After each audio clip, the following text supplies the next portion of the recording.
তারা হয়তো এই হাদিস জানে না, আল্লাহ পাক ওদের কানের মধ্যে আমার এই হাদিসটা যেন পৌঁছে দেন, আমিন। নবী সাল্লাল্লাহু আলাইহি ওয়াসাল্লাম বলেছেন, আমি মেরাজের রাতে যখন গিয়েছি তখন এক শ্রেণীর মানুষকে দেখেছি, ওদেরকে শাস্তি দেয়া হচ্ছে। কি শাস্তি?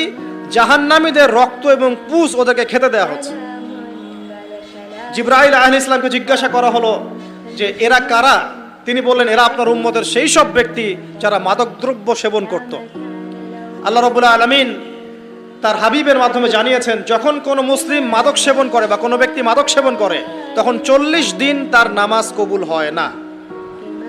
এরপর যদি সে তওবা করে তাহলে আল্লাহ পাক তার তওবা কবুল করবেন ইনশাআল্লাহ। যদি সে আবারও মাদক খায় তওবা করার পর, আবার 40 দিন তার নামাজ কবুল হবে না। যদি সে আবার তওবা করে আল্লাহ পাক আবার তাকে মাফ করে দিবেন। যদি সে আবারও মাদক খায় আবার 40 দিন তার নামাজ কবুল হবে না। তারপর যদি আবার তওবা করে আবার আল্লাহ তাকে মাফ করে দিবেন।